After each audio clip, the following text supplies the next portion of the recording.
Hi, everyone. All right, so Continuum, Season 3, Episode 1. It's called Minute by Minute. And I have to tell you, it was a great opening, a great start to the new season. Last season left us all with a cliffhanger, right? So I was all giddy, like, oh, what's going to happen? What's going to happen? And the opener. So it's a great opener, great opener. It essentially starts off where we left off last season. And we have Keira, and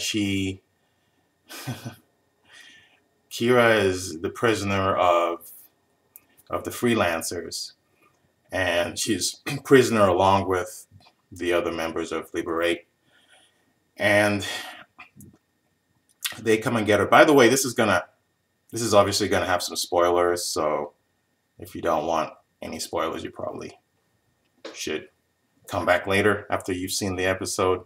Anyway, so it opens up with Keira imprisoned by the Freelancers, but they come get her and they take her to the leader, and the leader, Catherine, she basically tells Keira that the Freelancers basically are a group of people who have been around for like 1,000 years, who essentially try to prevent disruptions in the space-time continuum. So they try to fix issues like that.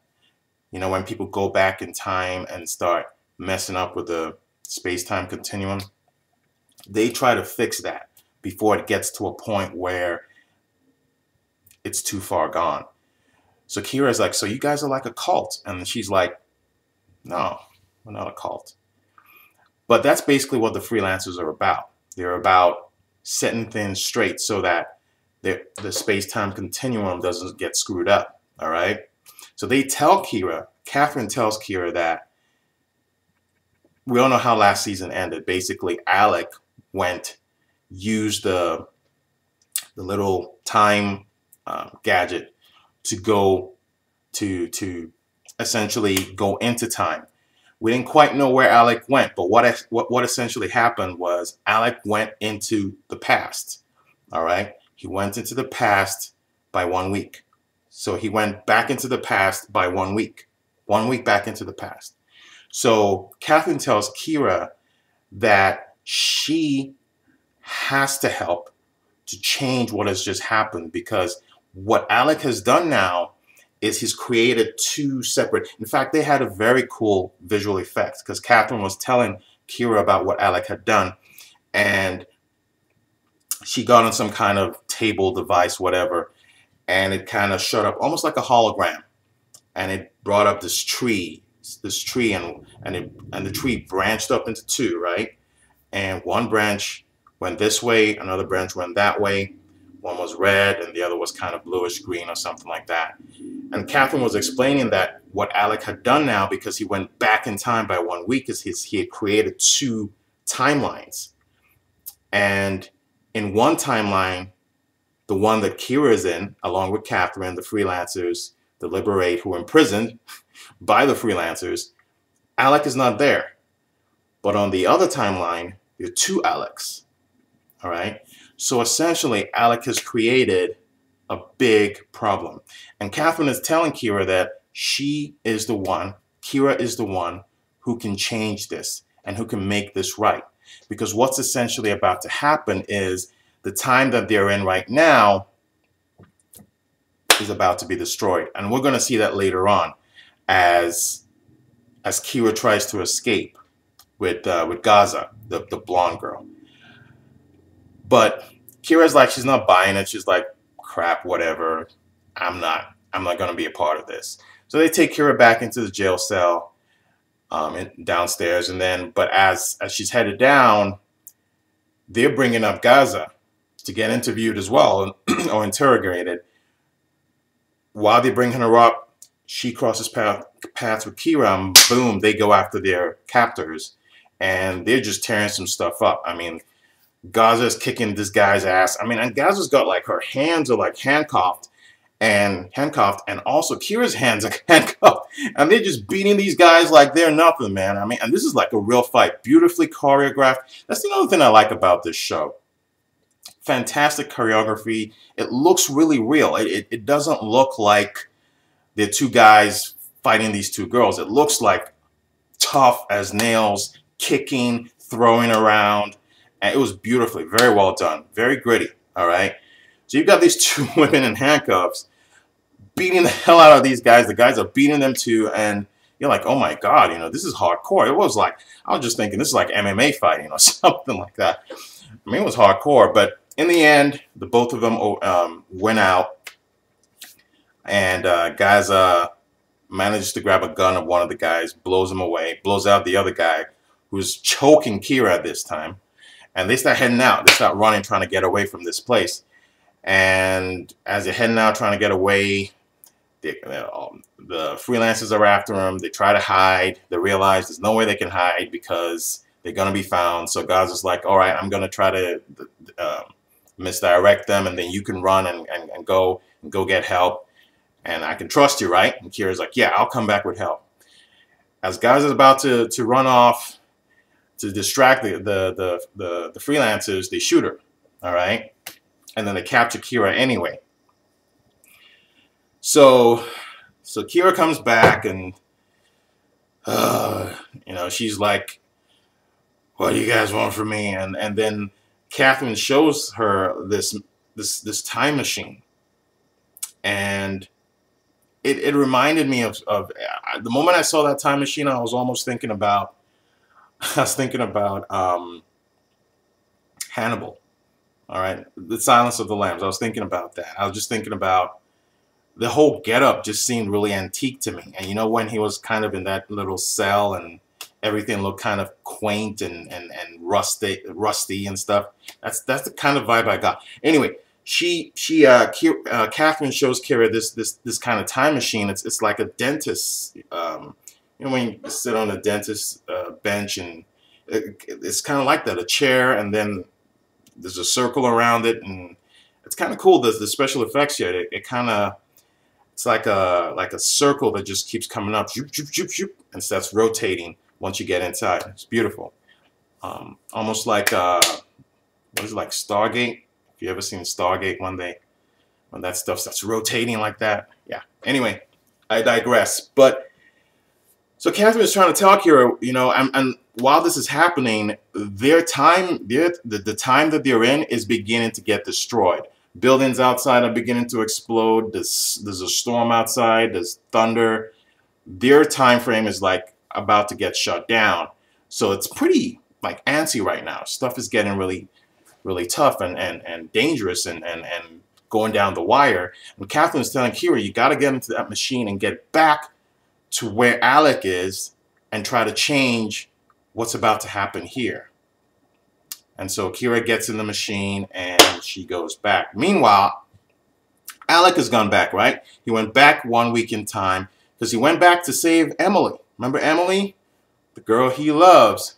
She got shot last season, all right? And she got killed. So he went back to save her. So he goes back 1 week in time. While he's there, he goes to scope out his territory where he lives, and he sees Emily outside. But guess what happens? While he's watching Emily and she's outside, guess who comes out of the building? His other self. His other self comes out of the building, and Alec is like, oh, shoot. There's me, ×2. And while he's there, Jason spots him while Alec is there kind of scoping and looking across the street at himself and Emily. His other self and Emily. Jason, you know, Jason with the beard, kind of crazy guy, spots him and goes, what are you doing here? And so Alec is like, shh, shut up, shut up, shh, shh, shh, you know. So anyway, they take off. Emily and Alec's other self, they take off. So Alec that came back from the future, heads back into his place. Jason is on him, following him, and now he's got to figure out a way to save Emily. He's got to figure out a way to save Emily. While he's in there, in his place, Kellogg comes in and he's like, "So what's up, Alec? You know, he kind of hurt himself. There was he had some blood on the side of his head, and Kellogg's like, what happened to you?" And Alec is like, "Don't worry about it." And Alec's all pissed off at Kellogg because, you know, Kellogg just betrayed him basically last season. But he doesn't tell him that because Kellogg doesn't know that this Alec is the Alec from the future who'd come back 1 week, come back 1 week. So, but Alec doesn't tell him that. But he kind of he tells off Kellogg, kind of tells him, "I'm going to change the locks in here. I don't like you, blah, blah, blah, blah, blah." And Kellogg is like, "What the hell is going on here? What did I do?" But Alec already knows that Kellogg betrays him. But Kellogg doesn't know this because he doesn't know he's talking to future Alec, right? So anyway, we move on from there and we go to the Keira, who's obviously Keira in the past, okay?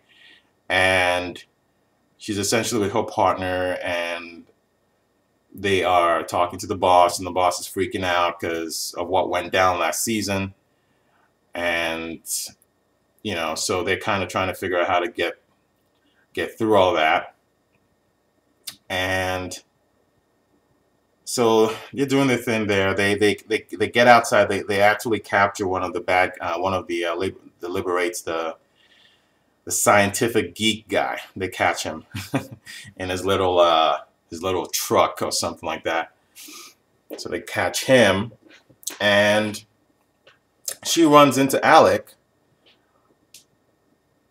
you know, and she's like, "What's up, Alec?" and blah blah blah. And Alec is all mom and stuff, and he doesn't really tell her that he's from the future, coming back 1 week. But so we move on from there, and remember, Alec, he's gone back 1 week because he wants to save Emily, and he runs into Emily by accident as he's headed back to his place, and he's kind of looking at Emily. Oh my God, Emily! Because remember, the last time he saw Emily, she was dead. She got shot. So now she's right there in front of him, and he's beside himself. He kisses her. He's so excited. He's so happy. And Emily's like, "Why are you looking at me like that? Like you never, like you haven't seen me in the last year or something." So she doesn't know that she's talking to the future Alec. All right. So they go out. They go to restaurant, to have lunch or whatever. And you know, Emily, she's kind of living a double life, and she's a professional. Obviously, she knows what she's doing. She's a dangerous person, works for a dangerous organization. But Alec doesn't know this, and she hasn't told Alec, and she's in love with Alec. Obviously, she didn't expect to fall in love with Alec, but she is in love with him. And now she's sitting in the restaurant with him, and she's looking at him, and she's like, "I got to tell you something." Actually, before that, Alec tells her, "Let's go to Thailand." And she's like, "You serious? Thailand?" And Alec is like, "Yeah, let's go. Let's go." Because remember, he's trying to save Emily, right? Because he knows that she's going to be dead in a week. And she's all in disbelief and everything. Her face is all flushed up, and she's all happy, and she's in disbelief. "You sure?" And he's like, "Yeah, let's go. Let's go to Thailand." And then she's like, "Okay, but there's something I got to tell you." And Alec is like, "Don't even worry about it. No matter what you tell me, I'm still going to love you." So she's all happy and everything. And so that scene pretty much ends, and then remember we're still dealing with this whole space-time continuum mess up here that we're dealing with, that Keira's got to fix. And so essentially she's been convinced by Catherine to get on that machine and go back in time. All right, so she gets on that machine and she goes back in time. Meanwhile, Kellogg meets Escher in a museum, and he starts talking to Escher. He sees Escher as like as a rival, and he's kind of talking to Escher as like, "Hey, you know, do I have something to worry about here? Because I don't want to step on your toes, and I know you don't want to step on my toes. So are we good here?" Meanwhile, Escher is all acting all bad and everything, like, "I got this. I got this. I'm not your friend. I got this." Meanwhile, Kellogg is looking at him like, "I just want to have a truce here, you know. I just want to have a truce. Why are you doing me like that? Of course, he didn't say this, but you can tell he's thinking it. And Escher is all like, I'm not going to be your friend. I mean, he didn't say that, but you could tell from his facial expression, like, you're no match for me, blah, blah, blah. So Kellogg's like, okay. So he gets up and he walks away. Next thing you know, there's someone with a gun somewhere in the back, hidden in the back, that's pointed at Escher. The trigger's pulled, the bullet goes out, boom, hits Escher. Escher goes down. Kellogg is just walking away. It's a pretty cool shot. This is another thing I like about Continuum. They have some great shots in here. The way they shot this scene was beautiful, because as Kellogg is walking away, behind him is Escher still seated, looking at a painting or whatever, but he's blurry, right? So Kellogg is walking towards the camera, and Escher's in the background. It's blurry, so they made him blurry, and as Kellogg is walking further and further away, you hear the gunshot, and then you just watch Escher's body just kind of drop. Beautifully shot. Beautifully shot. And Kellogg's all smiling and stuff. He's such a devil. He didn't even look back. He's just smiling. He knows that Escher's down. All right. But yeah, so that's what happened there. And basically, up until this point, the show has been going at a fantastic pace. Stuff is happening. They're touching on just about every major character. So it's really neat how they put that together. It was a very exciting first episode, first opener. It was very exciting because you just felt like they were touching on everywhere that they should have. Basically, the way they left us last season, they were basically saying, "All right, guys, we're gonna try to satiate you, make you feel a little bit better. So we're gonna make sure we fill in the holes here for you." So it's building. All this stuff is building right to a climax, because remember, the present that Keira's in with the freelancers and the liberates who are imprisoned in a dungeon, whatever, or with Garza who's in the dungeon. That world is essentially in chaos right now, because there's bad weather, there's explosions, buildings are kind of beginning to topple a little bit or break apart. So it's building to like a frenzy, and you're like, Keira, get your butt in that seat and get back in time.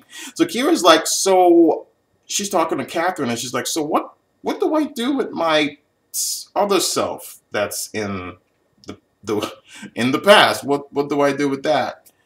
And Catherine's like, just kind of looking at her like, you really want me to answer that question? You know what you got to do. But so anyway, Keira gets on the seat, goes back in time, and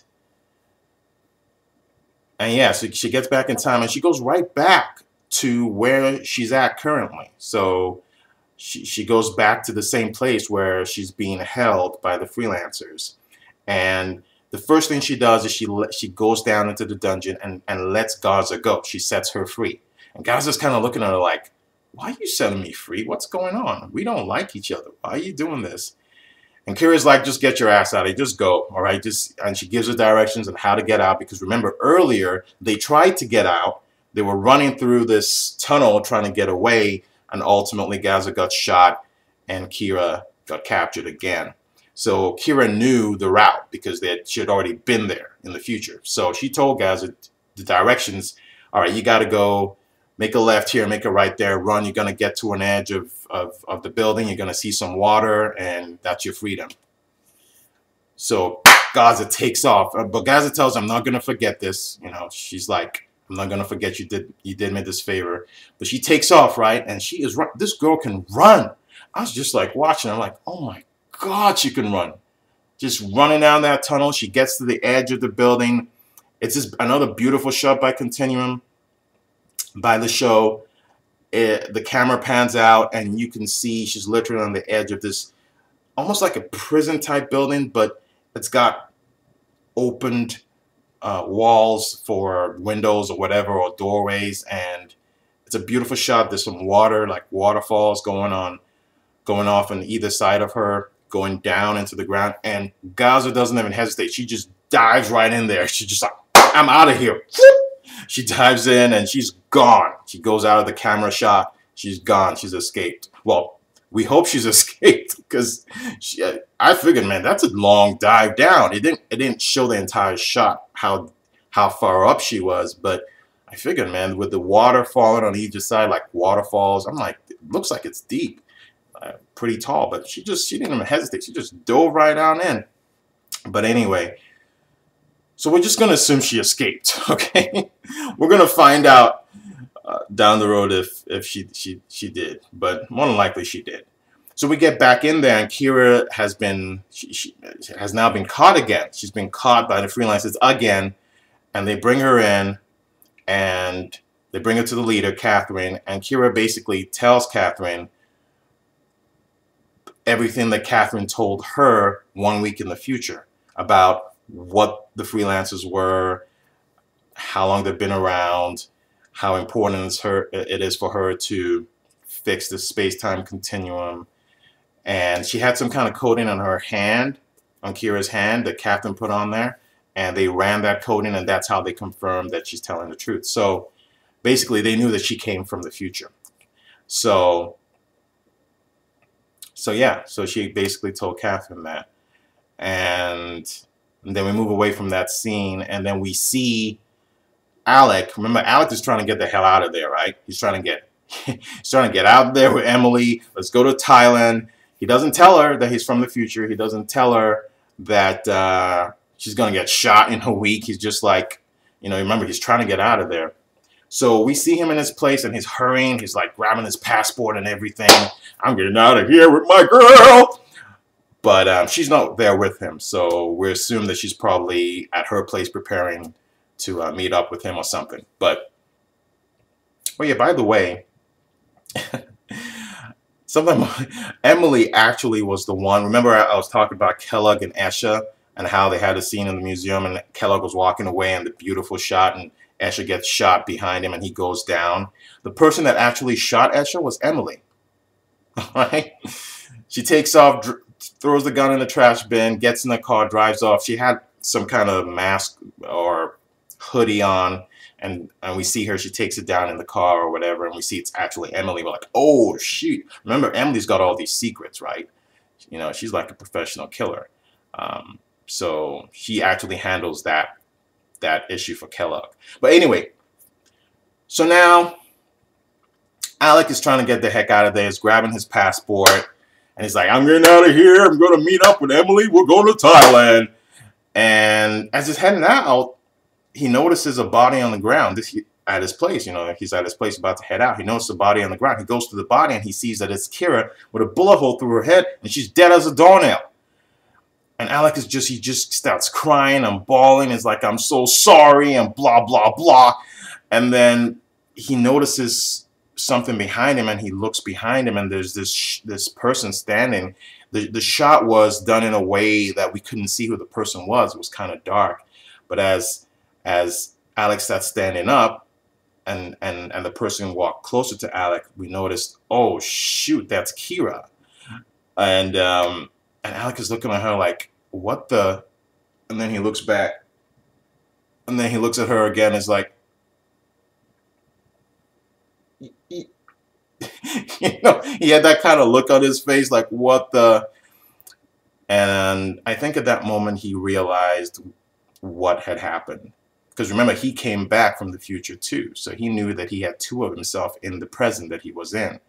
So he's looking at Keira like, tell me what the heck's going on. You're dead over there, and you're standing here in front of me. What's going on? And she's like, she had to make a deal with the devil too, is basically what she said in as many words. And that's basically where the episode ended. So, fantastic opener. Last season ended on a cliffhanger. We didn't know where the hell Alec went. Did he go into the future, into the past? How far ahead? How far behind? So a lot of questions were answered with this opener. So it should be a great, great, great season. Hopefully it maintains the same quality. It looks fantastic and very exciting.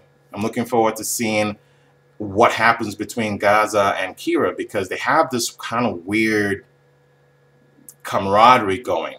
The way Garza told, "I'm not going to forget what you did for me," as Keira was letting her go free. I kind of figured that they're probably going to meet up again at some point and something's going to go down. Maybe in a good way. Maybe they partner up and help each other out or something. But because, you know, Garza started off being bad, you know, and she's still kind of bad, but, you know, who knows. So anyway, I'm excited about this. Great opener. And if you enjoyed my review, please subscribe and feel free to leave comments. Tell me what you thought about the episode. Tell me what you hope will happen in future episodes and stuff like that. All right? So, talk to you later. Bye.